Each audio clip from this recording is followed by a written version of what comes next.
ബഹുമാനപ്പെട്ട ആരോഗ്യ മന്ത്രി വീണ മാഡം, ബഹുമാനപ്പെട്ട MLA Kadakampally sir, councillor DRI, വേദിയിലും സദസ്സിലുമുള്ള വിശിഷ്ട വ്യക്തികളെ, ഔപചാരികമായ ഒരു ആശംസാ പ്രസംഗത്തിനെ മുതിരുന്നില്ല. കാരണം ചെറിയൊരു പകർച്ചയുണ്ട്. എന്താണെന്ന് വെച്ചാൽ വളരെ മഹാരഥന്മാരായ തിരുവനന്തപുരം മെഡിക്കൽ കോളേജ് ചരിത്രത്തിലെ മഹാരഥന്മാരായ കുറേ അധ്യാപകർ, അവരെ നേരിട്ട് കാണാൻ കഴിഞ്ഞു. അവരുടെ കൂടെ കുറച്ച് സമയം ചെലവഴിക്കാൻ കഴിഞ്ഞു.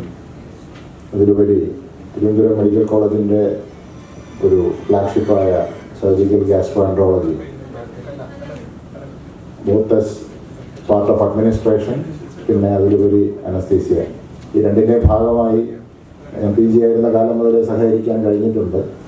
അപ്പോൾ അന്ന് മുതൽ കണ്ട ആനന്ദകുമാർ സാർ മുതൽ പിന്നെ അതിനുശേഷം പല ഘട്ടങ്ങളിലായി PGs ആയി കടന്നുപോയവർ, ഇപ്പോഴത്തെ PGs, പിന്നെ ജനറൽ സർജറിയിലെ PA തോമസ് സാർ, മെഡിക്കൽ ഗ്യാസ്ട്രോയിലെ നരേന്ദ്രൻ സാറും ഷെനായ് സാറും അങ്കപ്പ സാറും, പിന്നെ മുൻകാലങ്ങളിലെ നമ്മുടെ കൂടെ സഹപ്രവർത്തകരായിട്ടുള്ള നഴ്സിംഗ് സ്റ്റാഫ്, ഇവരെല്ലാം കണ്ടതിൻ്റെ ഒരു വളരെ സന്തോഷമുണ്ട്. പിന്നെ ഇത്തരത്തിലൊരു പരിപാടി സംഘടിപ്പിക്കാൻ ഡോക്ടർ രമേശ് രാഘവൻ കാണിച്ച ഒരു ചങ്കൂറ്റം ഭയങ്കരമാണ്. അദ്ദേഹത്തിന് ഒരു കയ്യടി എന്തായാലും കൊടുക്കണം. കാരണം അതിലെല്ലാവരെയും ഉൾക്കൊള്ളിക്കുക, ഓരോരുത്തരെയായി വിളിച്ച് പ്രത്യേകമായിട്ട് വിളിച്ച് അദ്ദേഹം തിയേറ്ററിൽ കാണിക്കുന്ന ആ ഒരു മെറ്റിക്കുലസ് നേച്ചർ ഇവിടെയും കാണിച്ചിട്ടുണ്ട്. അതിന് അദ്ദേഹത്തിന് ഒരു പ്രത്യേക കയ്യടി കൊടുക്കുകയാണ്.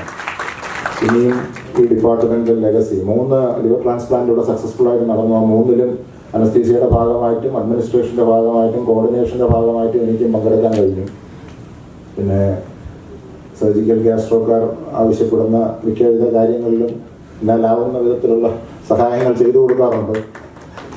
അതിനിയും തുടരും. കാരണം വിടാതെ പിന്തുടരുന്നൊരു കക്ഷിയാണ് രമേശ്. എന്തെങ്കിലും മുട്ടാപ്പോക്ക് പറഞ്ഞാൽ പോകുന്ന ആളല്ല. ഇവിടെ കൂടിയാൽ അത് കൊണ്ടേ പോകത്തുള്ളൂ.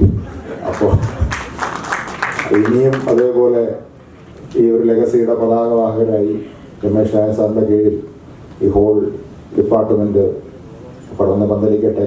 എല്ലാവിധ ആശംസകളും. മുൻ അധ്യാപകർക്ക് എല്ലാവിധ ആയുരാരോഗ്യ സൗഖ്യങ്ങളും നേർന്നുകൊള്ളുന്നു. എല്ലാവരെയും നേരത്തെ കാണാൻ കഴിഞ്ഞത് സന്തോഷം. നന്ദി, നമസ്കാരം.